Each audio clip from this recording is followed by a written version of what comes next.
नमस्कार, आप देख रहे हैं नेशनल न्यूज टुडे। खबरें वही जो हो सही। मैं विजय कुमार सिंह। अब देखें ये खबर। नमस्कार। बेगूसराय ही नहीं बल्कि आसपास के कई जिलों में अगर हॉस्पिटल और डॉक्टर की चर्चा होती है तो सबसे पहले निरामया हॉस्पिटल, जिनके डायरेक्टर हैं डॉक्टर रविशंकर सिंह, की चर्चा अवश्य होती है। ये आम और ख़ास डॉक्टर हैं। यहाँ पर समुचित इलाज की व्यवस्था है, इसलिए इतना चर्चा होती है। वैसे तो बेगूसराय में डॉक्टरों की कमी नहीं है, लेकिन आज हम आपको निरामया हॉस्पिटल ले चलते हैं और वहाँ के डायरेक्टर डॉक्टर रविशंकर सिंह जी से बात करते हैं और जानते हैं कि यहाँ की क्या खासियत है जो इतना चर्चा बेगूसराय ही नहीं बल्कि आसपास के ज़िलों में भी होती है। डॉक्टर रविशंकर जी, आपका बहुत बहुत स्वागत है। विजय जी, आप और आपके चैनल को मेरा नमस्कार। समस्त व्यूअर्स को भी नमस्कार। बेगूसराय के समस्त जिलावासी और आसपास के भी ज़िला के लोग जो आते हैं, सबको मेरा वंदन नमन है। और मैं निरामया एक सामाजिक संस्था है जिसका मैं एक संरक्षक हूँ, चौकीदार हूँ, जो समझ लीजिए। और हम लोग मूलतः चिकित्सक हैं, काम करते हैं, अपना ईमानदारी से काम करते हैं। इस हॉस्पिटल में विशेषता ये है कि त्वरित कार्रवाई होती है। कोई भी पेशेंट आया तो हमें किसी को बुलाने की ज़रूरत अचानक नहीं पड़ती। मैं खुद ही इसे ऊपर ही रहता हूँ, तो रात में 1 बजे 2 बजे चाहे किसी भी वक्त ज़रूरत पड़ने पे 2 मिनट में हाजिर हो जाता हूँ। तो इससे एक फ़ायदा होता है मरीज़ को कि उसे इंतज़ार नहीं करना पड़ता। तो एक तो यही खूबी है। और दूसरी, हमारी टीम अच्छी है। हमारे पास सर्जन हैं डॉक्टर रवि कुमार, गायनेकोलॉजिस्ट हैं doctor Ratna Gupta, doctor Sanju, orthopaedician में डॉक्टर मनीष, डॉक्टर सौरभ। ये सारी मजबूत टीम है। ये लोग काफ़ी मेहनती लोग हैं और तुरंत आके मरीज़ को सेवा देते हैं। हमारे डेंटिस्ट हैं doctor Santosh Kumar, physiotherapist doctor Anand Kumar, जो अभी जन स्वराज पार्टी से जुड़ के वो काफ़ी एक्टिव उसमें काम भी कर रहे हैं। तो और भी बहुत सारे डॉक्टर हैं जो कि समय पे प्रतिबद्धता के साथ काम करते हैं। मरीज को फ़ायदा होता है उसमें। केंद्र सरकार की एक विशेष योजना आयुष्मान कार्ड योजना लागू हुई है। क्या इस हॉस्पिटल में वो मान्य है और उसकी क्या विशेषता है, इस पर आप अपना प्रकाश डालें। ये बड़ा अच्छा उचित सवाल पूछा आपने और समसामयिक भी है। तो पहले बीच में ऐसी कोई सुविधा नहीं थी। जो पहले की सुविधाएं थी उसमें बहुत सारी खामियां थी। बीपीएल कार्ड और बहुत सारे जो अन्य कार्ड निकले थे, उसमें हॉस्पिटल्स मनमानी करते थे। जो मनचाहा पैसा निकाल लेना, कुछ गलत शो करके पैसा कर लेना, तो वो सुविधाएं फ्लॉप हो गई। और वाजिब कारण भी था, सरकार भी बेफालतू का पैसा तो बांट नहीं सकती। बट अभी जो योजना निकली है, प्रधानमंत्री आरोग्य योजना, जन आरोग्य योजना, ये बहुत ही सशक्त योजना है। गरीबों के लिए बृहद फायदे वाली योजना है। और मैं ईमानदारी से कहना चाहूँगा कि इसमें हॉस्पिटल्स मनमानी नहीं कर सकते। जो मैं खुद भी 1 साल से लगभग काम कर रहा हूँ इसमें, और मैंने यही महसूस किया। एक तो हमारी प्रवृत्ति नहीं, खुद मैं रिटायर्ड आर्मी वाला हूँ, रिटायर्ड फौजी हूँ, तो हमारी प्रवृत्ति है नहीं वैसी। और मैंने महसूस भी किया कि इसमें कोई करना भी चाहे तो रत्ती भर की भी गुंजाइश नहीं है। सरकार की ये जो माननीय नरेंद्र मोदी जी की जो योजना है, बहुत ही सशक्त और बहुत ही संगठित अनुशासित योजना है। इसमें फिक्स पैसे हैं। जैसे आपने हर्निया किया तो 15-16 हज़ार, हाइड्रोसील किया तो कुछ समथिंग ऐसे ही 10-12 हज़ार, और नॉर्मल डिलीवरी के 5,000। तो आप कितने भी दिन मरीज को रख लो, आप कुछ भी शो कर लो, तो उसमें आप 5,000 से ज़्यादा ले ही नहीं सकते। एक जो व्यवस्थित जो राशि आवंटित की गई है, उसमें आप छेड़छाड़ नहीं कर सकते। एक और बीमारी होती थी बच्चेदानी निकालने वाली, तो उसमें बड़ी धांधलियाँ होती थी, तो उसको सरकार ने इसमें अलाउ ही नहीं किया। तो ये बहुत ही समझदारी के साथ जो जिस भी टीम ने तैयार किया है, उन्होंने बहुत ही बुद्धिमत्ता के साथ, और बहुत ही हॉस्पिटल्स के भी पक्ष में बहुत सारी बातें हैं। हॉस्पिटल को भी काम चलाऊ पैसा मिल जाता है इसमें। तो जो करने वाले हैं, जो मेहनत से ईमानदारी से करेंगे, तो वो इसमें जी सकते हैं।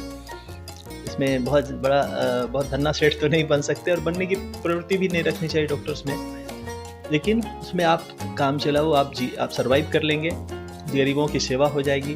तो अगर समाज खुश है तभी कोई भी संस्था खुश रह सकती है।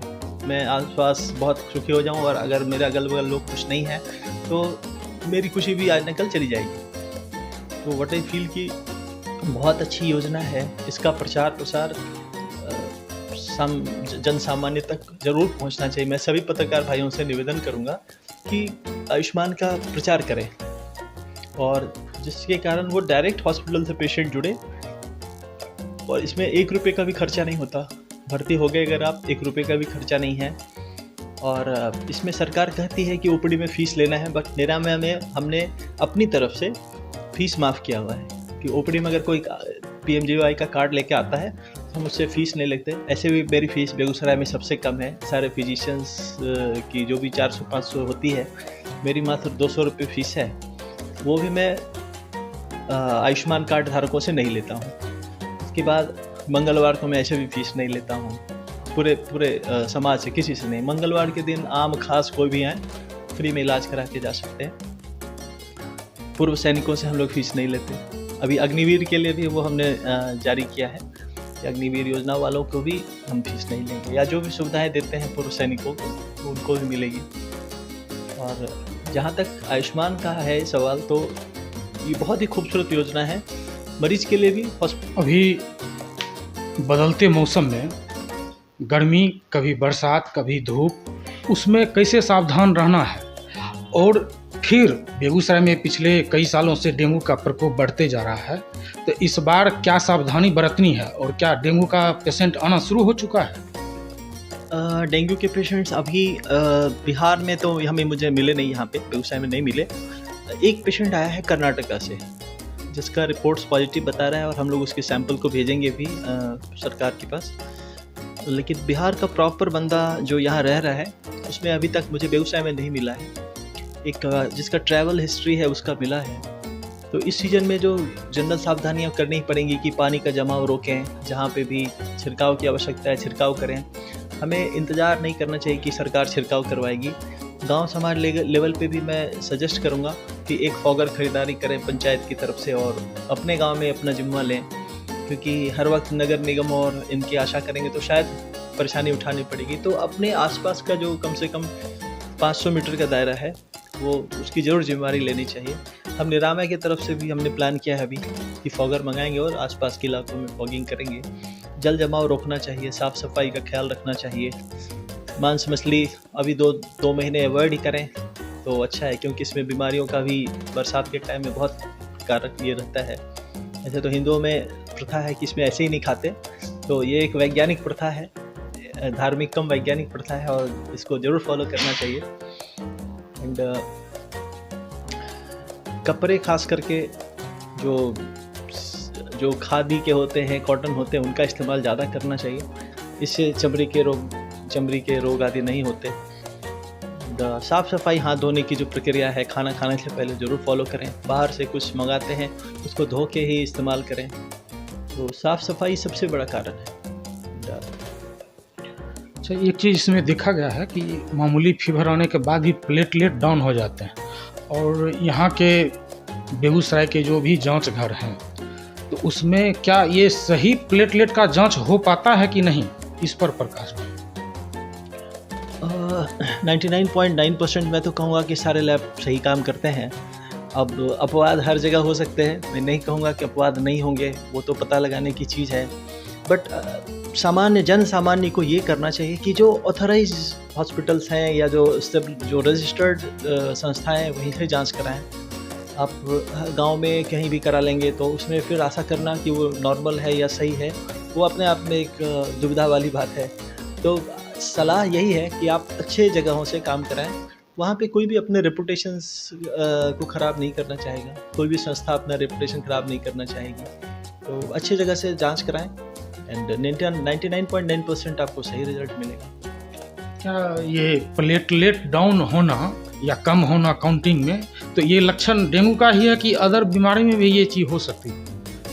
जनरल वायरल फीवर में भी, कोई अदर वायरल फीवर में भी प्लेटलेट कम हो सकता है। टाइफाइड में भी कम हो सकता है, मलेरिया में भी कम हो सकता है, बट डेंगू में इसके सिवियरिटी होती है वो कभी कभी बढ़ जाती है।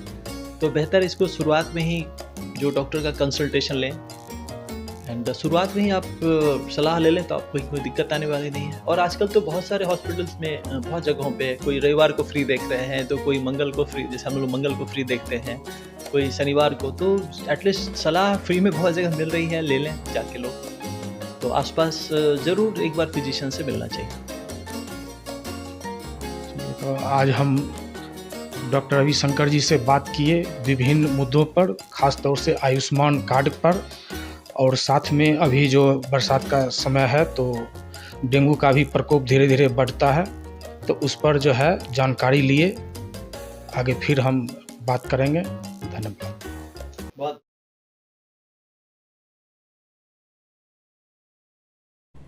कृपया नेशनल न्यूज टुडे चैनल को सब्सक्राइब करें। Please subscribe national news today channel.